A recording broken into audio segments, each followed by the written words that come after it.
Transmitter device activated. Coordinates set for Earth 2.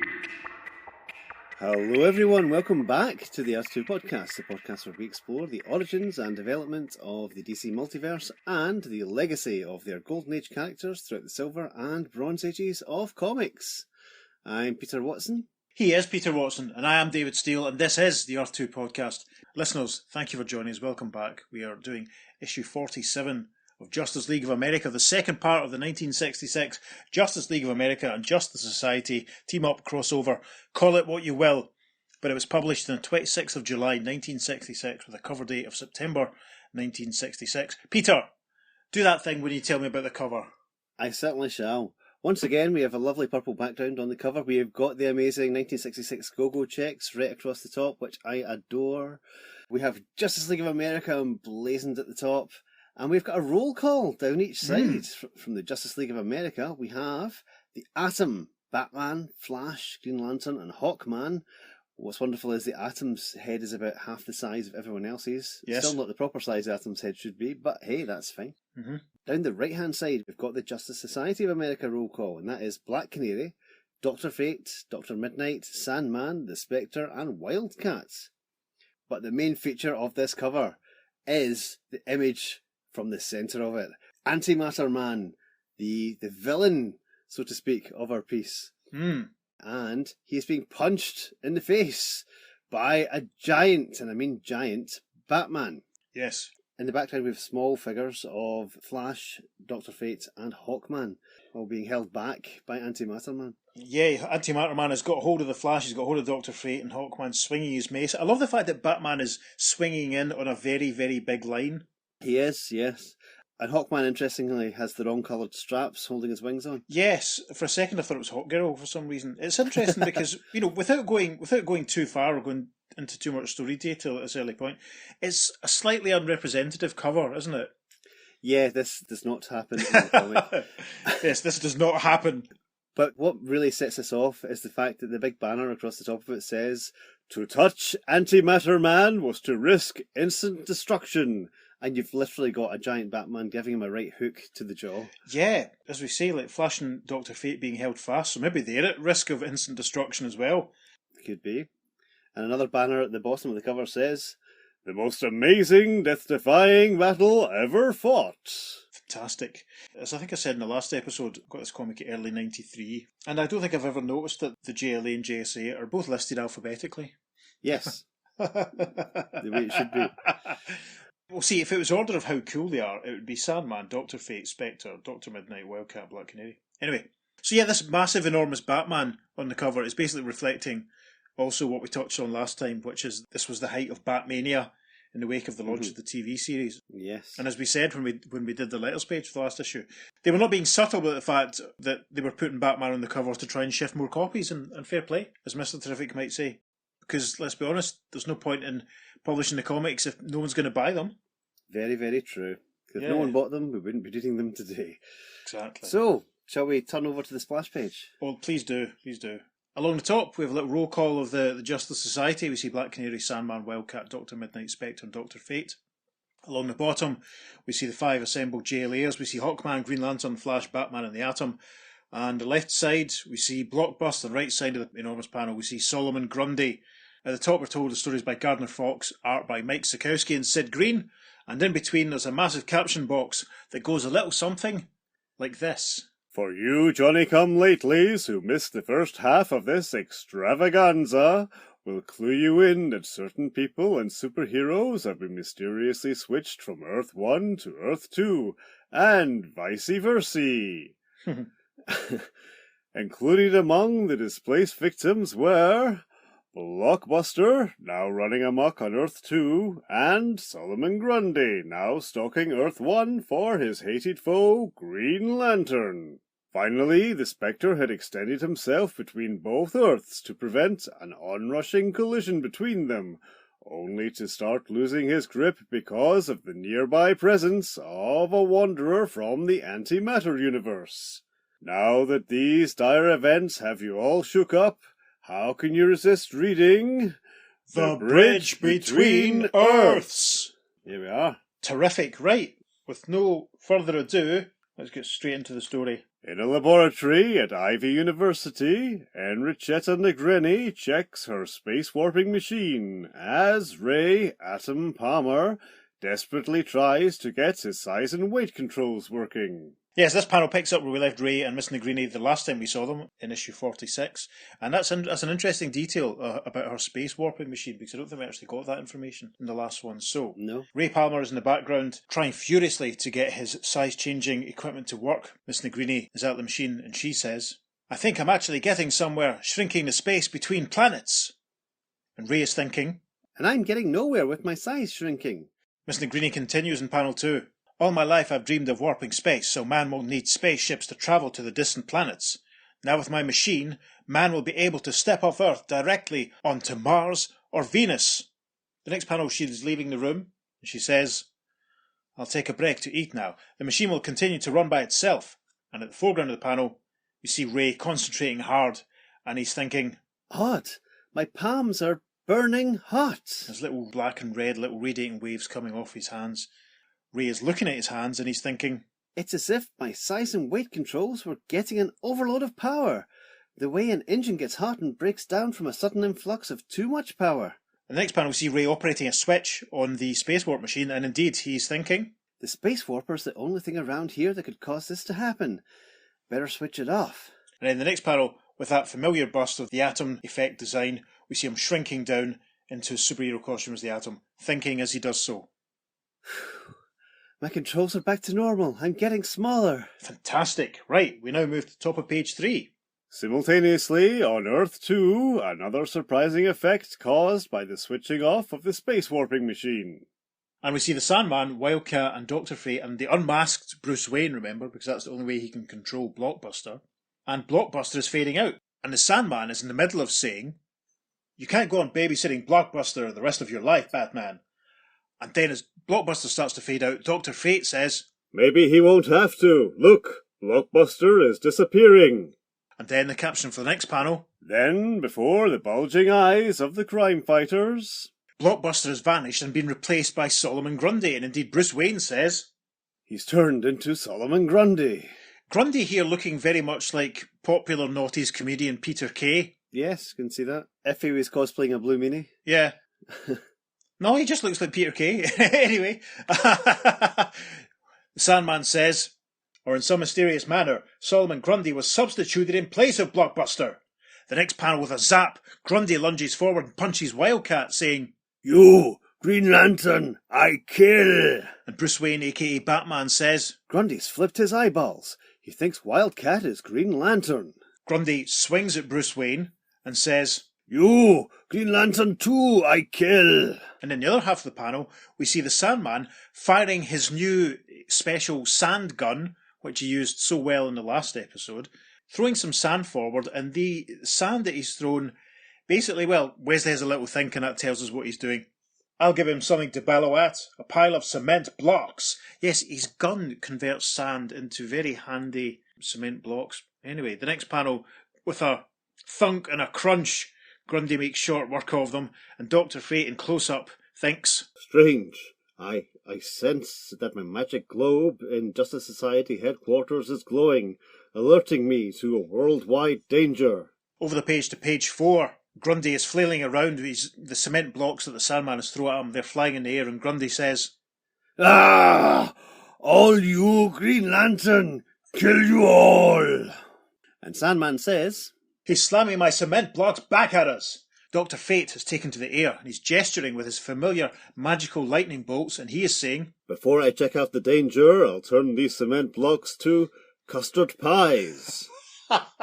"Oh, fantastic." The caption for panel 2 of page 4 says, And so, like a wild scene in an old-time slapstick comedy, a custard pie brawl. This is amazing. This panel's going on the socials with a lot of splat sound effects. We see Wildcat and Sandman and Flash. That's a mistake. That's a mistake. We shouldn't see the Flash there at all. Bruce Wayne, he's taken a custard pie to the face, but they've all thrown them at Grundy. We can see Bruce and Wildcat especially getting Grundy in the face, getting them in the coupon. So there's 3 giant, enormous splat sound effects and an unexpected, incorrect cameo from the Flash. Oh well. Mm. And as he's being struck by the custard pies, Grundy says, Phooey! Me no like. no, he really doesn't like, because in the bottom panel of page 4, he lunges out with a thwap and says, Me kill you, Green Lanterns. Dead. and he knocks out Wildcat. Sandman's hat goes flying off. Bruce Wayne gets struck as well. And Sandman is saying, Grundy's so obsessed by his hate for the Emerald Gladiator, he thinks everyone he sees now is his arch enemy. Oof!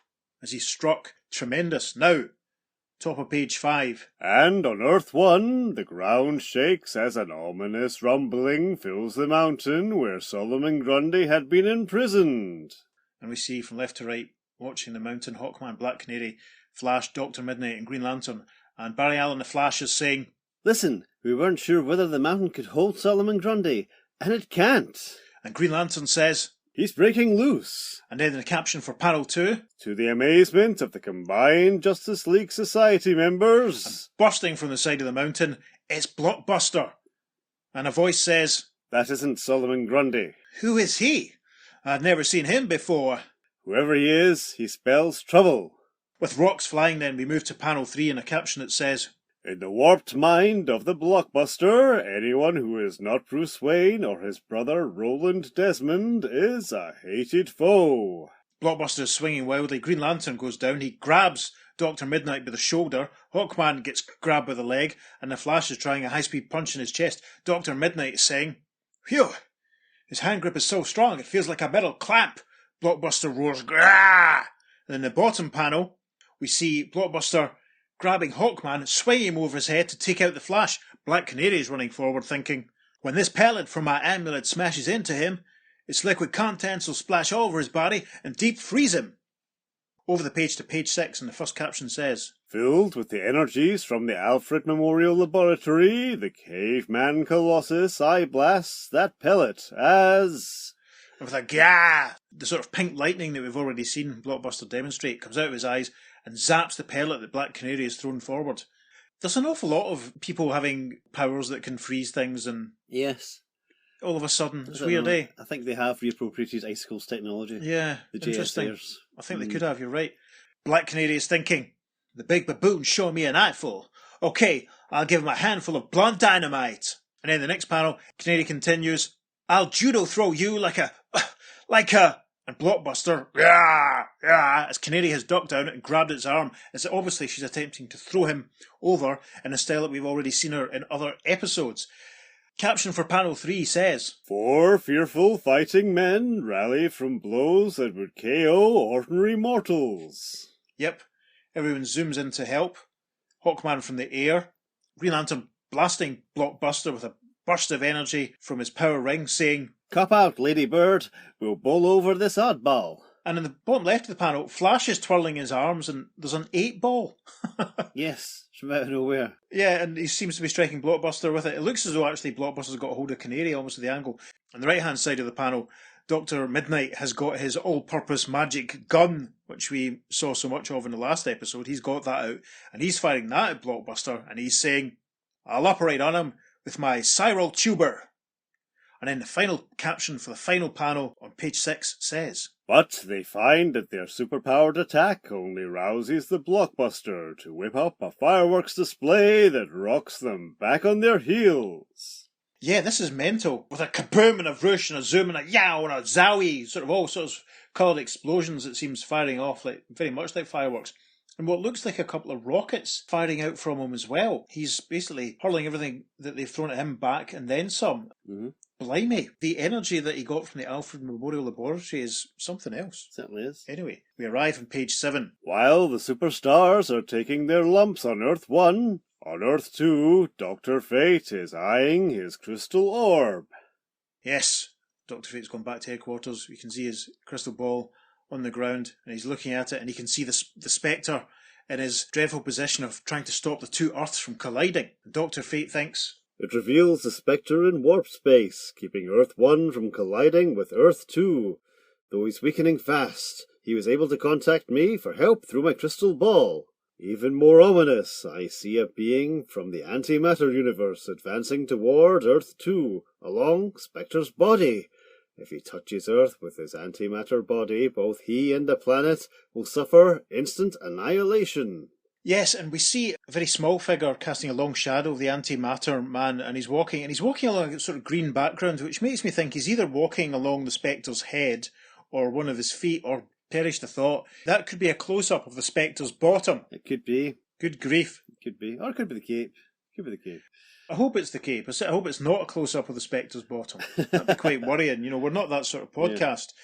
So, the rest of the page is taken up with a massive panel of Dr. Fate right in the thick of things, and he is saying, "He must never be allowed to set his disaster foot on Earth.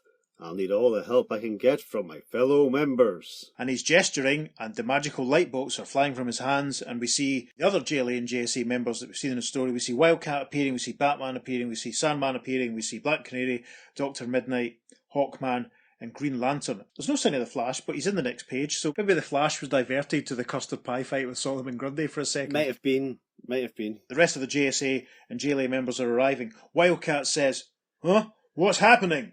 Batman says, "Some strange power is drawing us spaceward." Black Canary says, "Another trick of our opponent." And Green Lantern says, "No, my power ring tells me we've been caught up by Dr. Fate's magic. He must need us for a mission even more important than stopping that bellowing brute below." Now, I'm reading from my original copy of issue 47, and I'll point out that in this case, Dr. Fate's boots have been left white. Yes, that's what I've got here as well. I'm not sure if that's maybe a side effect of the magic or the sort of cosmic dust that seems to be flying around his teammates, or maybe it's just a mistake. Who can say? Anyway, so we're now at the top of page 8, and a close-up insert panel of Dr. Fate, and he's thinking again, "I'll have to coat them with magic, otherwise when they touch Antimatter Man as they battle him, they'll blow up. And also I must place an atmosphere on the battleground so they can breathe in warp space." It's very good of Dr. Fate to do all that. And let us know that he was doing that as well. Yeah, because doubtless we would have continued reading and said things like, surely they're not able to touch Antimatter Man, or how can they breathe in warp space? Which, let's be honest, it's the sort of things we would say. So there's a caption for the next panel, and it says, "Swirled together by the magic of the Wonder Wizard, the superstars have time only to gasp out what has happened on their Earths." Everyone's there now. Green Lantern, Batman, Black Canary, Wildcat, Hawkman, Sandman, The Flash, and Dr. Midnight. And they're all in the midst of a little cloud of blue energy. Batman is saying, "Solomon Grundy thought we were all Green Lanterns. He and Blockbuster, whom you were fighting, sure make a double-barreled threat." And Black Canary says, "They were bad enough. Well, what sort of earth-shaking threat can it be that demands we leave those creatures to fight it?" And then a nice close-up panel of Hal Jordan, Green Lantern. He says, "One thing yet remains. While we are out fighting in space, I must prevent Solomon Grundy and Blockbuster from going on any destructive rampages on our Earth." Interesting. So, there's a massive big caption box to wind up this opening chapter, and it says, "What can the Emerald Crusader do to stop these terrifying threats to law and order, which he could not do when he was fighting them? Not only that, but how are our superheroes going to handle Antimatter Man? Whoosh! One touch of his finger, if Dr. Fate's magic should fail, and they'll all blow up."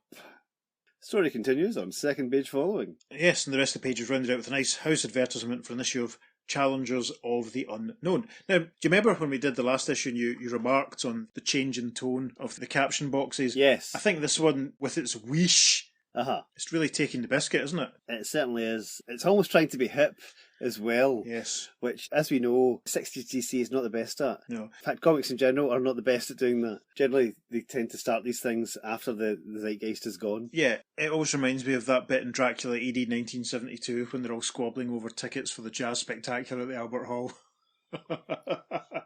Of course. Right, so we're over the page. Oh, and look, there's a full page advertisement. Boys and girls, Batman with Robin the Boy Wonder magic photo kits. Yes, that's a full page advertisement which I'll stick on the socials as an example of Batmania. So we're now onto a full page panel for the next part of the story, and we have an opening caption which says, "The Bridge Between Earths, Part 2.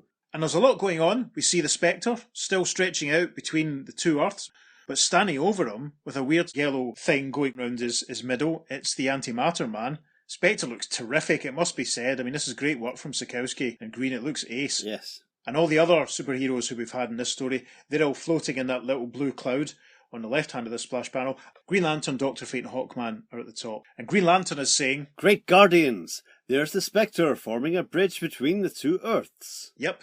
Dr. Fate says, Spectre's keeping Earth 1 and Earth 2 from colliding thanks to the magic booster shot I gave him. Now it's up to us to prevent Antimatter Man from setting foot on either Earth. and in sort of in the middle, Wildcat, Batman and the Flash. And Batman says, Thanks to Dr. Fate's magic ring, we three are in a position to fight our foe around his midsection. the next three are Sandman, Black Canary and Dr. Midnight. Dr. Midnight looks as if he's carrying a bag of some description, possibly his doctor's bag. They're all down the bottom. Could be. And continuing on from what Batman was saying then, the Sandman says, while we three do our fighting atop Spectre's body, aiming at Antimatter Man's feet. And then rounding out this epic splash page, there's another caption running along the bottom of the panel, and it says, Gigantic, colossal, titanic, a towering figure of contramatter, a living, walking, world-wrecking bomb. The safety of two Earths depends on each of the 9 superheroes doing his utmost to overcome the incredible Antimatter Man. Tremendos. Over the page then to page 10. To the attack! With fists and knuckles, super weapons and raw courage, the members of Justice League and Justice Society hurl themselves at a foe whose very touch means instant destruction. Do they hesitate? Dilly-dally? Perish forbid. They take their battle stations and... There's a lot going on in this page. In the first panel, it's a close-up of the Antimatter Man's very scary head. Yes. Dr. Fate zapping him with his magic lightning bolts. There's little clouds, and Dr. Fate is saying, My magical atomic explosions should mushroom cloud him into helplessness. Hawkman is flying in to kick at the Antimatter Man, and he's saying, I'm putting my whole soul into this. and Green Lantern is using his power ring to conjure a giant green fist, which is striking Antimatter Man, and Green Lantern says, I'm taking a hand in this too. Then in panel 2, we've got the Antimatter Man's midriff, and that yellow sort of ring that was going around his stomach that we described in the splash panel. That's where Wildcat, Flash and Batman are. Wildcat's striking with a thud and saying, from this magic ring around his body, I can hand him my best Sunday punches. And then the Flash says, I'll hit him so fast and hard he'll think he's being battered by a human trip hammer. yeah, and with a whap and a zap and a walk, we see the Flash moving at super speed, striking Antimatter Man repeatedly. And then with another thud, Batman strikes and says, I'll bat this man around, Batman style. in this final panel of page 10, we are down with Black Canary, Dr. Midnight and Sandman, who are all at the feet of the Antimatter Man as he stands on the Spectre's back.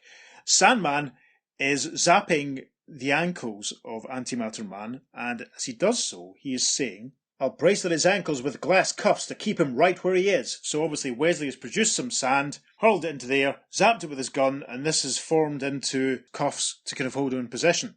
Dr. Midnight is firing a blast from his fancy gun at one of Antimatter Man's feet, and he is saying, my psychotuber will deaden his nerves so he can't move a muscle. And then Black Canary is saying, I'll back up your action with this expanding sticky web that'll glue him in place.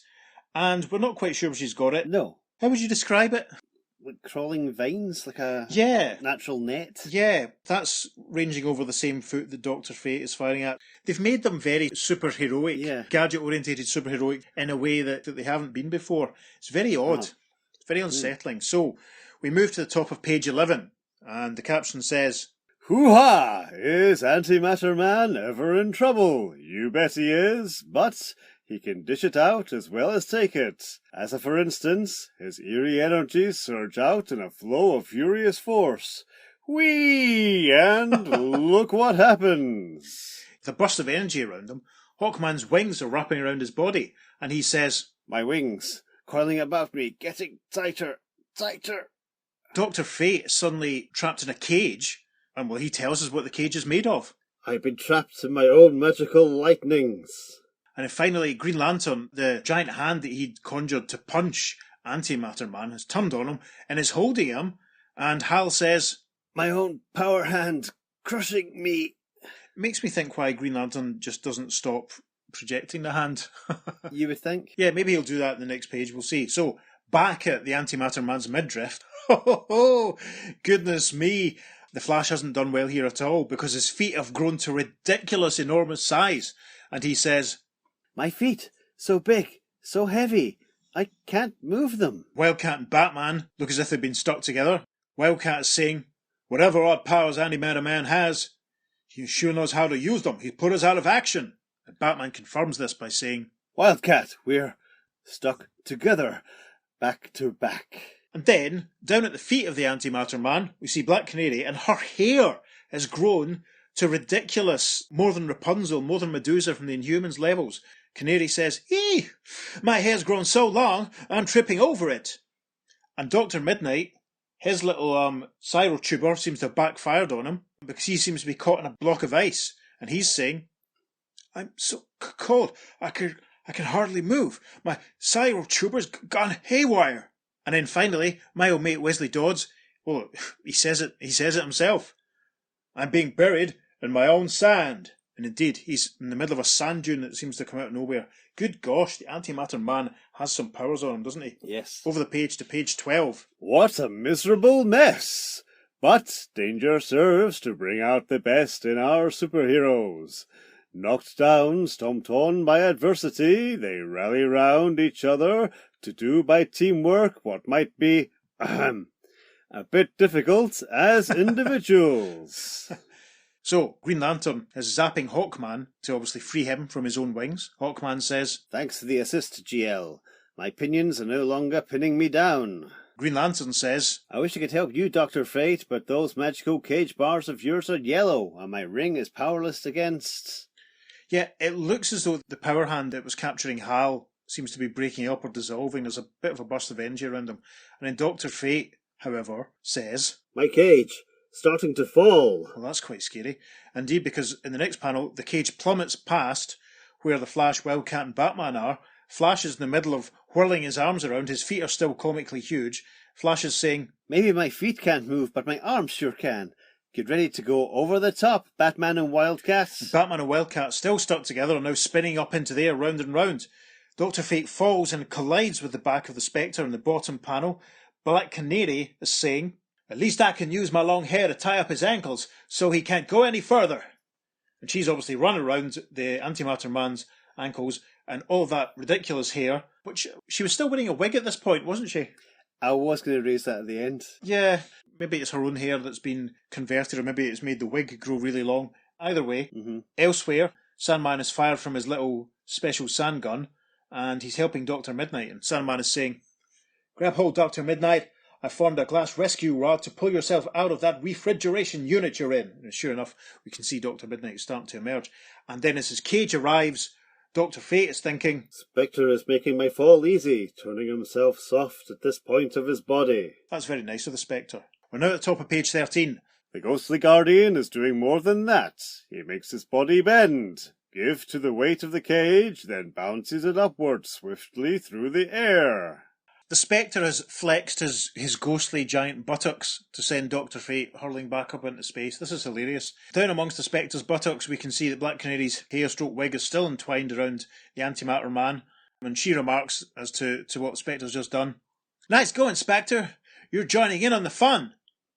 And the Sandman is saying, He's shifting my pile of sand around the Antimatter Man's ankles.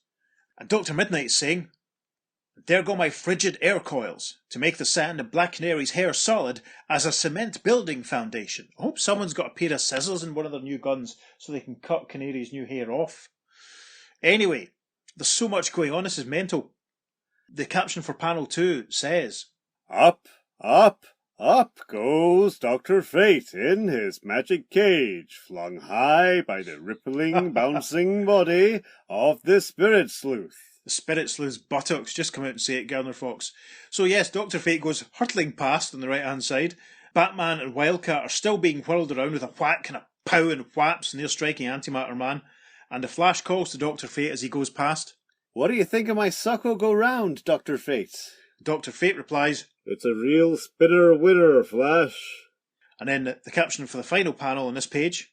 Until he arrives back where he started, And Dr. Fate is now back up with Hawkman and Green Lantern, and Dr. Fate says, Okay, pals, don't spare the horses. You know what to do. At the top of page 14 now, and the caption for the first panel says, mighty hands fasten on the magical bars, slam the cage with knockout force against the antimatter jaw. terrific, with a blap sound effect. Hawkman and Green Lantern have grabbed Dr. Fate's cage and they've rammed it into the Antimatter Man's face. Hawkman says, "That ought to make him see stars." And Green Lantern finishes, "The mental kind." As the Antimatter Man momentarily loses consciousness, his alien energies fade out, releasing the superheroes from his powers. Yes, and with a whamp Whamp! and a whomp, Sock! Flash and Wildcat and Batman are all punching him in the midriff. The final panel of page 14 is captioned, Even as they lock his feet inside the frozen mound of hair and cement, the low heroes on the antimatter totem pole make absolutely certain of their foe. And it turns out Black Canary, or possibly Dr. Midnight, or possibly Sandman, does have a pair of scissors, because with a snip we can see Black Canary trimming her heavily exaggerated locks, and she's saying, "Long hair went out of fashion years ago. Here's where I get rid of mine." Dr. Midnight is firing his special gun, and he's saying, "Just a little more, and that guy'll give up walking for exercise." And Sandman is also firing his sand gun, and he's saying, yeah, his feet do seem a bit cramped. We move to the top of page 15. Attacking all at the same time, the Justice League and Justice Society members topple their foe from his precarious perch on the Spectre, thrusting him out into the vast gulfs of warp space. So indeed, as the Antimatter Man falls away from Spectre and starts drifting off, Green Lantern remarks, "Keep pushing. Make like you're in a crowded subway. We want Antimatter Man as far away as possible from Spectre when he comes to." Sandman, Black Canary and Dr. Midnight are still standing. Now that we can see that they're on the Spectre's cape up near his shoulder, and they're pushing at Antimatter Man's feet. Green Lantern, Dr. Fate and Hawkman are up near his shoulder pushing, and I'm not really sure what they're pushing against, but Flash, Wildcat and Batman are still around the golden ring around his midriff, and they're pushing hard too. And the Flash is saying, "Once we have him at a safe distance, we can continue our fight till we make him see the light." and Sandman remarks, "Earth is off limits to him." And then we get an inset panel of Dr. Fate. And there's a lot of this. Dr. Fate, as you've said in the past, Dr. Fate is definitely the sort of de facto sort of leader when it comes to this sort of stuff, Peter, I think. Mm-hmm. As we have an inset panel of Dr. Fate, and he's thinking, "My magic probing of Antimatter Man's mind tells me he is an explorer from his own antimatter universe. "Ooh, He regards everything that has happened to him on his journey, his fights with Spectre and with us, as unfamiliar hazards of warp space travel, which he must overcome to reach his destination." we're now on to page 16. There are only 2 panels on page 16. And the first panel is basically a big pile-up out in space. I suppose this is actually quite similar to, I suppose, the intent of the front cover. Yes, without a giant Batman. Yeah. The caption for the panel says, Out into space plunge the superheroes to resume the battle with the alien explorer, who must be denied entrance to Earth 1 or Earth 2. Sock! Bam! Zowie! Look at 'em go! yeah, so we see that the Antimatter Man's ankles are still bound. We can see Sandman attempting to bind his wrists by creating some more manacles from his gun. The Flash is doing some high-speed pummeling on the back of Antimatter Man's leg. Wildcat is having a punch, Hawkman's having a punch, Batman's having a punch, Black Canary's having a kick, Dr. Fate zapping him in the middle with his lightning bolts, Green Lantern's conjured up a hammer to strike him on the head. Poor Antimatter Man, he probably just wants to go home. The caption for the next panel then. But wait! This Contra Cat is a claw-happy fighter who relishes a bang-up, rock'em-sock'em rhubarb. He hits out and... tuck back your eyeballs, readers. This is a moment of truth. The Justice League and the Justice Society boys are really catching it. Antimatter Man has not been constrained by Sandman's manacles, and he just lashes out. We see Wildcat being struck, Hawkman, Sandman, Canary going flying. He's brought up his knee and struck the Flash. Batman gets sent going as well. Green Lantern collides with Dr. Fate. And then this panel has another little caption which says, Hold it, guys and gals. Time out for a breather as we back-check on the Atom. yes, I'd wondered what happened to the Atom. We're now on page 17. And the first caption says, In his Ivy University laboratory, where the tiny titan has been investigating Enrichetta Negrini's space warp machine. yeah, and we see the Atom shrunk down tiny size operating some switches. This is what he's thinking.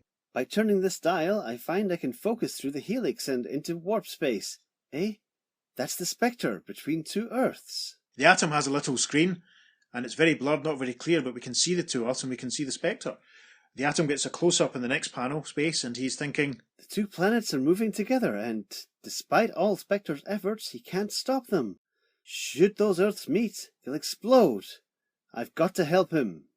The caption for the next panel, Armed with a duplicate of his size and weight controls, he dives into the energy curtain of the warp screen. wow.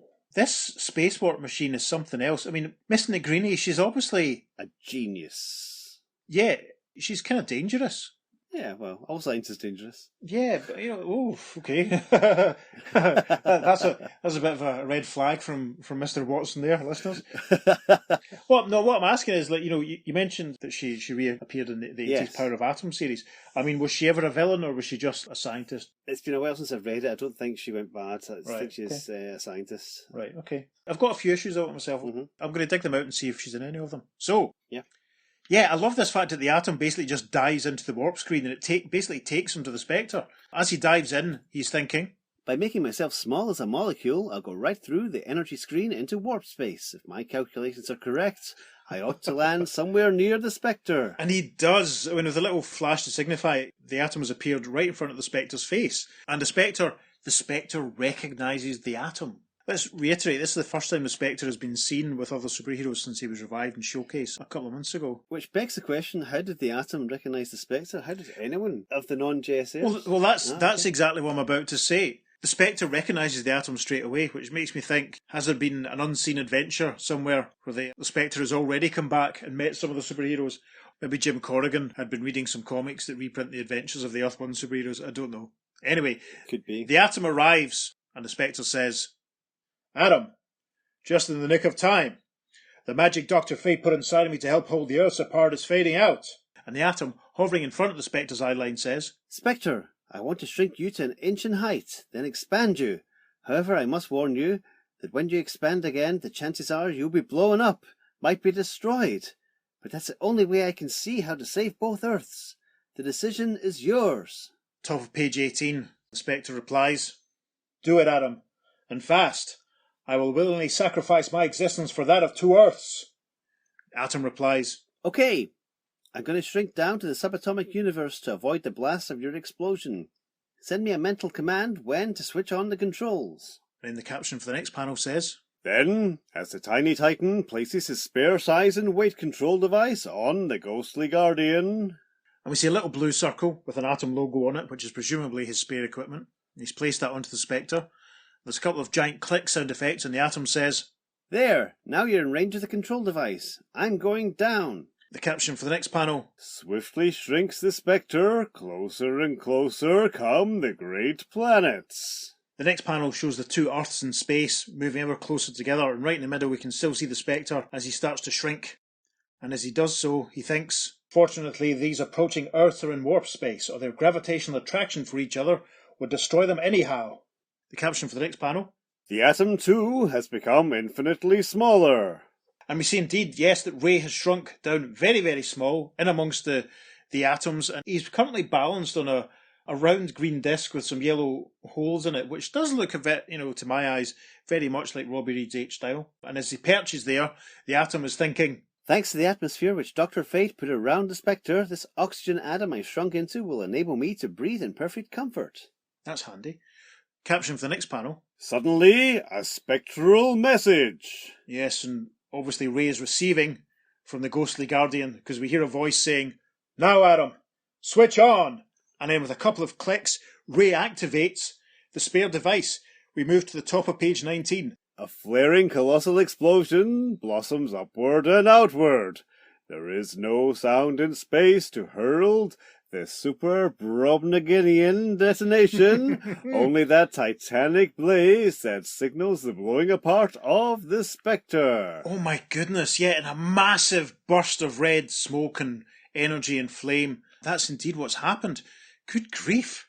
Then the caption for the next panel says, And as that awesome explosion sends its shockwaves out across warp space, it flings Earth 1 and Earth 2 apart, back into their normal orbits from which Enrichetta Negrini's space warping machine first drew them. Yes, and we see the two Earths flying away from each other. There's a sort of cloud of pink and white cosmic dust in between. I wonder if that's all that's left of the Spectre. So yes, the caption then for the next panel. Even inside his subatomic haven, the tiny titan feels and shudders to that frightful blast. And we see the Atom still standing on the little green disc with the yellow and black dots.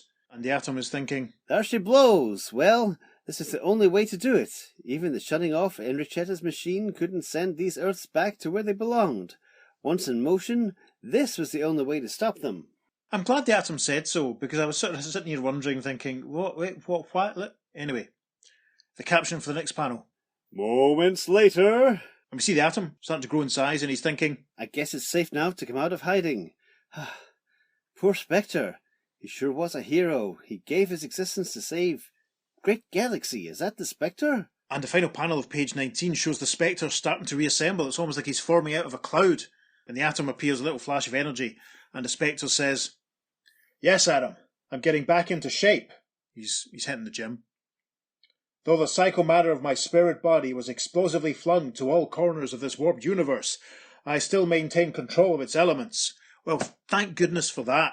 Yes. Page 20, first panel, shows the Spectre and the Atom. The Spectre's smiling broadly. It looks like they're flying through space. And the Spectre is saying, just before I exploded to smithereens, I imbued my body with spiritual magnetic attraction, so that no matter how far apart I was flung, it would be drawn back to normal, after a while.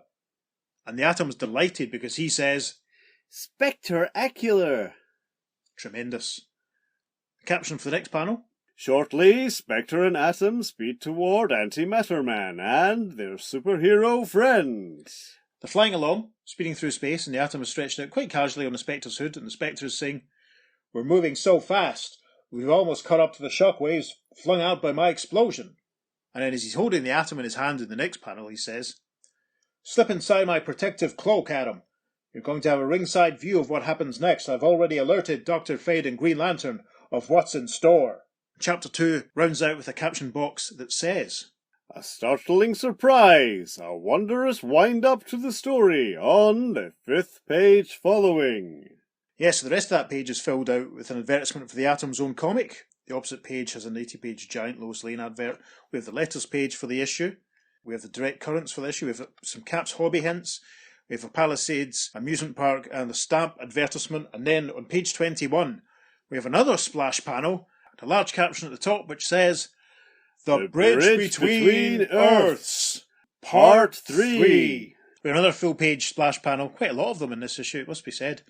And the Spectre and the other heroes are all in space. The other heroes are back in their little blue cloud that they were in before, and they're looking up. We can see the Antimatter Man. It looks like he's caught in an explosion, but actually the Spectre points out, there goes Antimatter Man. The shock waves from my exploding body have finally arrived here, and they're blasting him back into his own universe. Black Canary remarks, with not a moment to spare, Spectre. And the Flash says, he had us in a bad spot, but you were the cleaning fluid that rubbed it out. That's an excellent metaphor from Barry. There you go. So we're now at the top of page 22, and the Atom and the Spectre have joined all of the heroes, and they're all conversing, and the Flash says, we aren't finished yet. We still have Solomon Grundy and Blockbuster to take care of.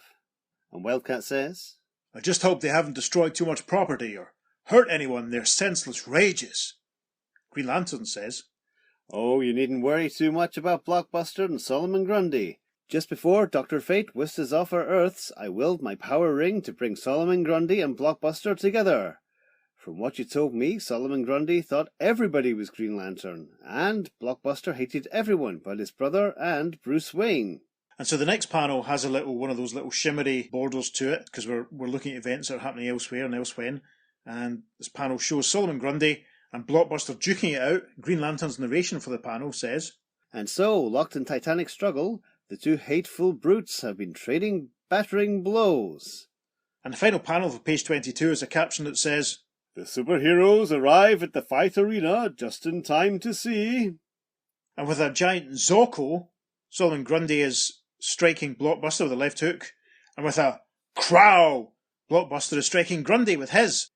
Those blows have been enough to take out Grundy and Blockbuster completely, because we always see the silhouettes of the heroes, perhaps it's the shadows of the heroes actually, as they look down upon them, we can see Grundy's feet and legs as he's out for the count, and Blockbuster's feet and legs, he's out for the count, and someone says, They knocked each other out.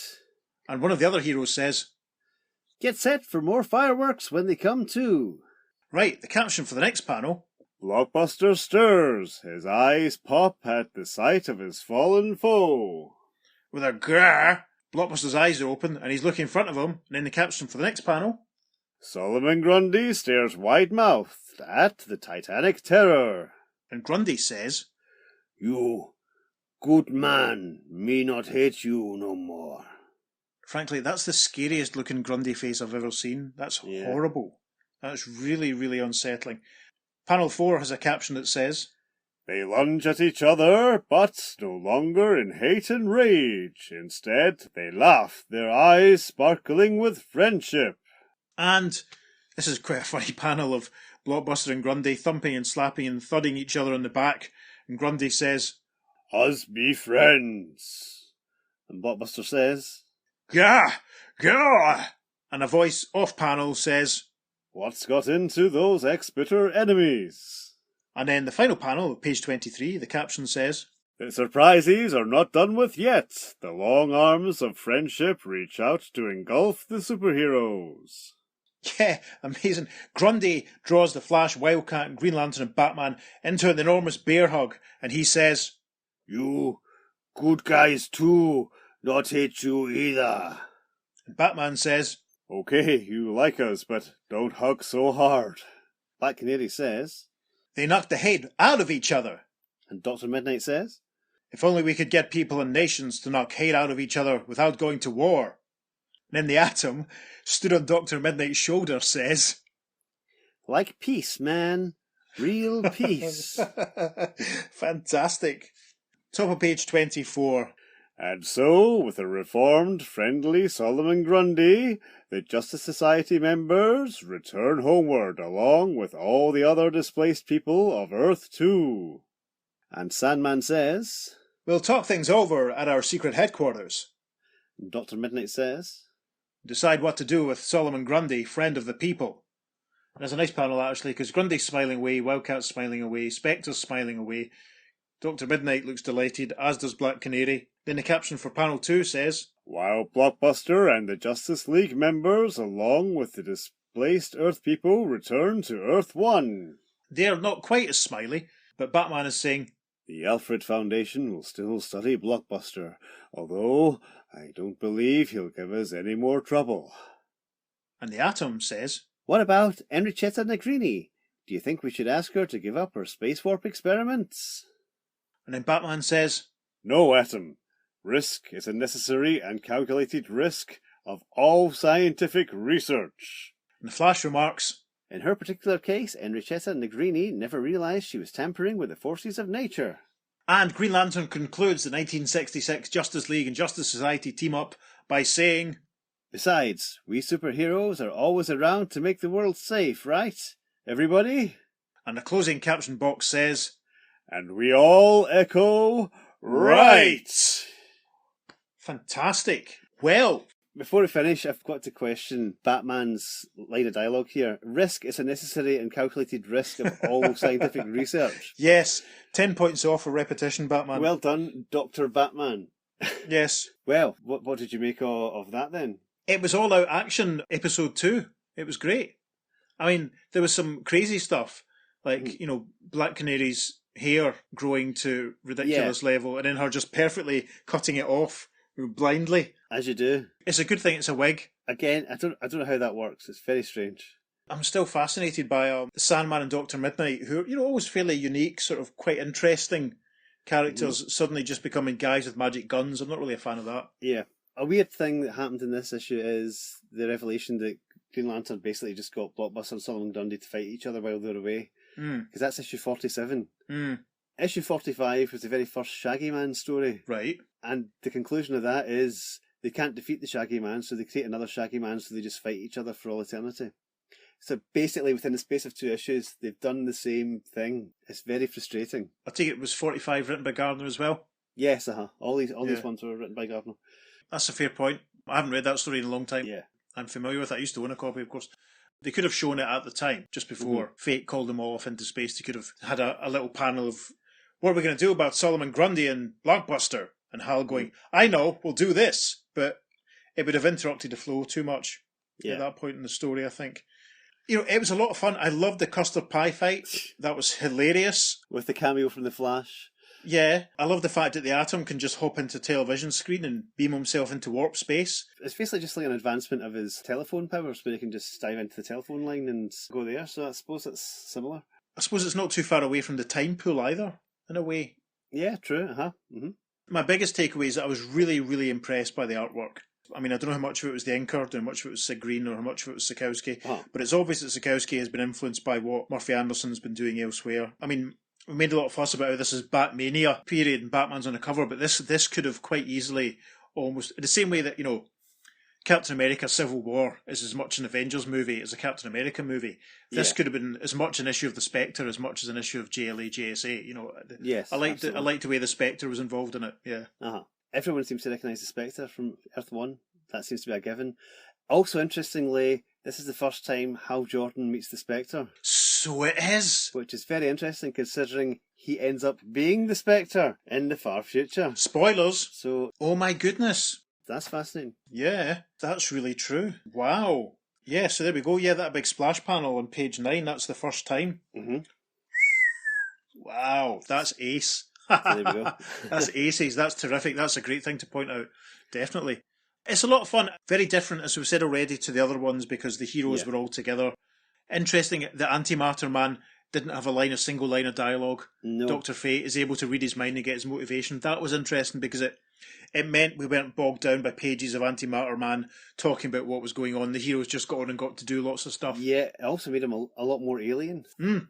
So, do you think he's from Quard then? Well, certainly the universe of Quard, because that is the Antimatter universe. He could be. I liked the bit where he's basically, revealed as an explorer. He's got a bit lost. That was quite interesting. They could have used him in Crisis on Infinite Earths as the big bad. That would have been really interesting to bring out this whole character, because it's a fascinating character that is not tapped at all. Yeah, that's an excellent point. I mean, maybe when we write our DC comic that's going to plug in all these gaps, we're going to talk about how the Antimatter Man was defeated by the Anti-Monitor. Yes. How they squared up and fought. Mm-hmm. Just imagine. Mm-hmm. Yeah, I don't really have any negative stuff to say about this one at all. I really enjoyed it. I loved the custard pie fight. That is amazing. I want to try and recreate that with action figures. What are your thoughts on the hip lingo that's being thrown around willy-nilly? Well, the Atom coming out with Peace Man, that was very anachronistic. That was a bit jarring. Even in the captions, though. That's exactly what I was going to say. As you said the last time, the captions are a lot looser. Yeah. They're also trying to move the times. Are they trying to emulate what Stan Lee was doing over at the competition? If so, they're not doing it hugely well. No. Going for that sort of hype, which he would do. Yeah, It's interesting. What were your thoughts on it then? I honestly feel it's kind of disposable. I'm not a big fan of the suddenly giving the old guys all this new stuff. Like we've talked about before about Black Canary's choker and the stuff that's in that. I really don't like the magic gun Dr. Midnight has that seems to keep on saying magic gun, the scientific gun that he has that can generate stuff. Sandman throwing some sand and then firing a beam and creating cement blocks. That sort of thing is too Green Lantern-y. It's not really. Yes. It's not really something that he could build. It just seems a step too far as the realism of it all. It's quite fantastic. I know it's supposed to be fantastic. We're watching a guy who straps on hawk wings and fly about antimatter space. Yeah, I know what you mean, because I think it said when we did issue 46 that the Sandman initially wasn't even really a superhero. He was just a masked noirish adventurer, and then things got a bit freaky when the Jack Kirby and Joe Simon stuff started. So, but you're right. I mean, this is a step further, because in neither of those runs was he magic gun device guy. It's about as far from the Matt Wagner, Guy Davis, Wesley Dodds as it's possible to get. And I think that'd be hilarious to kind of imagine Guy Davis drawing him. Hang on, Diane, as I'll just throw this sand and turn the sand into cement blocks, and that'll stop Lieutenant Burke from catching us. Very interesting, but you're right. It's a step too far, and it'll be interesting to see how much more we see of Dr. Midnight and how much more we see of Sandman in the various team-ups, and if that's perpetuated. Because I think over the course of all of the team-ups over the decades, I think Sandman is one of the guys who pops up the least. Yeah, that's true. We really don't see very much of him at all. Dr. Midnight, a little bit more of, but Sandman, he vanishes practically. I know he's obviously in a couple more of them, but we don't see much of him at all. But it'll be interesting to see if those characteristics and tendencies and new powers are actually maintained. It's weird to see as well that when Dr. Fate summons the heroes, he just summons the heroes that have been involved in the story so far. Yes. As opposed to the full League and Society or anyone that he knows. It's possible he was just doing that to save time. Rather than get everyone else in and bring them up to speed about what was going on. It's interesting that Dr. Fate knew who was involved and knew who to get hold of. That's a good point as well, yeah. And I would like to have seen more of the swaps of characters between Earth 1 and Earth 2 as well. Yes. Because that's a fascinating aspect. The only villains we saw swapped were Solomon Grundy and Blockbuster, but what if the Earth 1 Joker and the Earth 2 Lex Luthor swapped places? Imagine that had happened. Yeah. Two Lexes and two Jokers. I mean, that would have been crazy. Yeah, I mean, we got the examples, obviously, in part one of the bride and groom being swapped and the sports people being swapped. So, I mean, did that other boxer turn up on a golfing green? And were they the only people, or did it happen all across the world? And what was the fallout of that? Did it mean that people knew about parallel Earths? We didn't really get how that was addressed. It was just a very clever, very funny, very entertaining gimmick in the first one. It would have been nice to see more of that, you're right. Yeah. What if a pilot who was flying a plane swapped places with someone who wasn't? Couldn't fly a plane, yeah. Exactly. Oh. Exactly. Disaster. One other thing that I want to point out as well is there were a lot of very large panels. Yes. There were a good few full-page splashes, quite a few pages where they were only taken up by, 3 panels at the most or 2 panels at the most. So it was quite economically told. They seem to be going for the all-out, entertaining, summer spectacular. Yes. Rather than making it a thick, context-heavy slice of things to sort of, chew and plough through. The thing I always sort of say, sometimes you want a 3-course meal, sometimes you just want a can of Lilt and a Snickers bar. So it was definitely that, yeah. There we go. So shall we move on to have a look at the reader reaction then? I think that's an excellent idea. So this is from issue 51 of Justice League of America, the issue which Zatanna finishes off her question. Yay. Oh, fantastic. So we finally reached that milestone. We've finally caught up that we did 6 months ago, if not longer. So there we are. Yeah. So the first letter goes something like this. Dear Editor, JLA 47, together with 46 of course, was a literary masterpiece, a work of art. These are the only words in the entire English language which really do DC's titanic success story of the year true justice. In this letter, I will attempt to list this story's main characteristics and attributes which are sure to turn into a classic. The art featured in 46 and 47 was an achievement of which every other comic artist in the business should be drooling over in envy. From the cover, a once-in-a-lifetime accomplishment, to the very last panel of the story, it was breathtaking. Never have I seen such a magnificent display of fiery colours and lifelike illustrations of our heroes in my life. It literally brought the magazine to life and added zest to the story, the likes of which I have never known before. That's a bit of repetition, isn't it? Yeah. And I feel that special notice should be taken of the fabulous drawings of space itself, which were numerous throughout both issues. I don't know how Mike Sekowsky and Sid Green managed to draw those many star constellations and galaxies, but the 3D effect and background they added to the fight scenes were priceless. As for the story itself, as I said before, masterpiece. It was a prime example of how a team functions, how every member unites with the other to work as one. And this is the one trait which the Justice League dwells upon most, to the point of perfection. Being a story of such great length, I must say that each facet fitted remarkably well with the rest of the yarn. That is to say, nobody went seemingly unexplained, or was left up in the air, as occasionally happens, and the story as a whole was fairly credible and quite easy to understand without a lot of scientific double talk, which frequently dominates the JLA stories. There is no doubt in my mind that you'll receive 1,000 letters stating that the story was a flop, to the effect that Antimatter Man was a totally impossible space villain. Quite contrary to this opinion, I thought the Antimatter Man was positively one of the Justice Leaguers' best nemesis yet. He is the kind of opponent who really poses a threat to them, a true obstacle to overcome, and one that requires as much brain to be used as brawn. To expect another episode in the JLA comparable to this one in the near future, or for that matter, any time at all, would be cheating. Stories like this one come only once in a lifetime, but let's keep our fingers crossed anyway and look toward the future. That's from Alan Traherne from Covington. And the response to that very positive letter is true. The above is indeed a long, laudatory letter, but it was chosen to balance and offset the two taunting tirades that follow. At least that's playing the critical game fair and stormy. Editor. So the second letter goes like this. Dear Editor, So far, the series of teaming the Justice League with the Justice Society has produced 3 great classics of literature, that's an exaggeration, and 1 miserable flop. Wow. Where should I begin? I guess the covers, being the first thing a reader notices, should be dealt with first. Both were indications of what was to be found on the issue, which was not very good. The big event of these 2 issues, the appearance of the Justice Society, was not mentioned at all on the first cover. Oh, that's okay.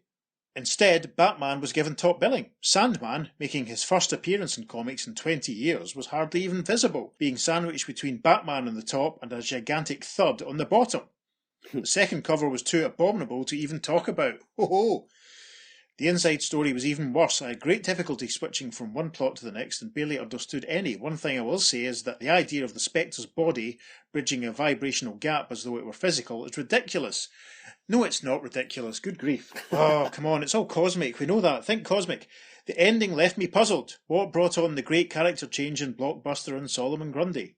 Also, with regards to statements made at the end by Batman, Flash and Green Lantern, I would like to say that I agree with them that risk is necessary to scientific advancement, but risking the total destruction of 2 entire worlds is going just a little bit too far. That's fair.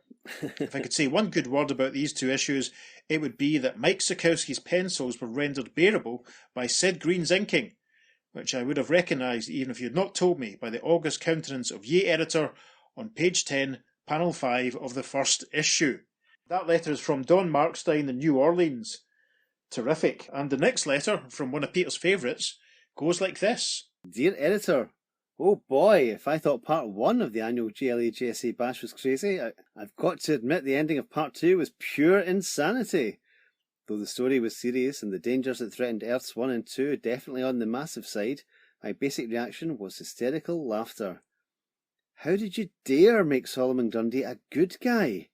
The fans will boil you in oil. It's all right for the Blockbuster to have occasional attacks of friendliness, but Solomon Grundy? Here is a creation straight out of the Golden Age, calculated to strike terrific terror into the hearts of all ordinary mortals. And you go and destroy the fearsome once and for all? Never again can that massive hulk of inhumanity make us quake and tremble. I'm not criticising your somewhat heavy-handed try for humour.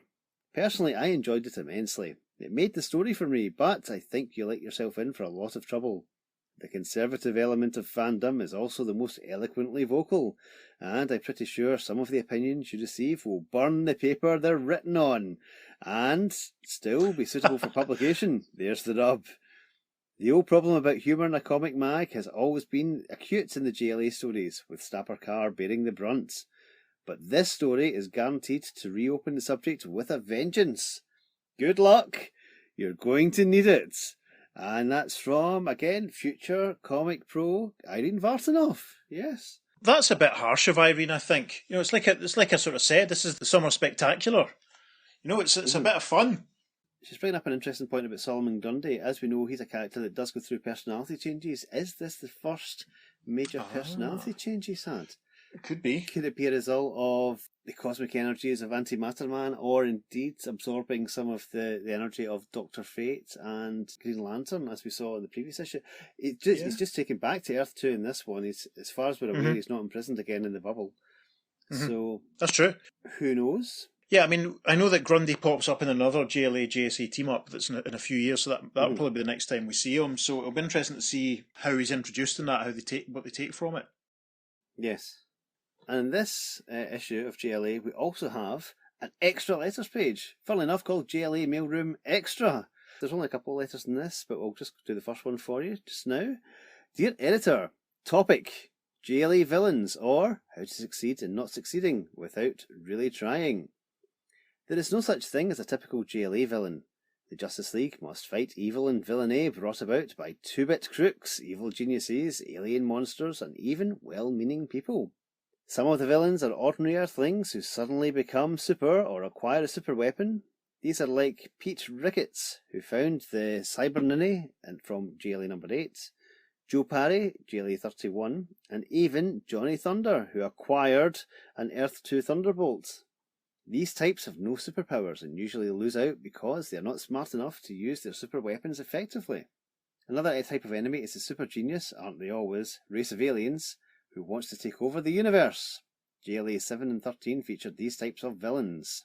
Next come the monsters. Good old slam, bam, I'm going to bust your head bone type of villain. Blockbuster and Solomon Grundy are typical here. They're not out to conquer the universe or even the world. They just want to tear apart everything in sight, and usually do, including Justice Leaguers. Probably the most loved villains are the ones who become villains by accident, by trying to do something good. They nearly ruin everything. I hope we see some more of this type of villain, especially Andrew Helm from JLA 40. Next come the real villainish villains. These are the super criminals. They are hardened criminals who either have superpowers or super weapons. They usually develop these themselves and know how to use them well.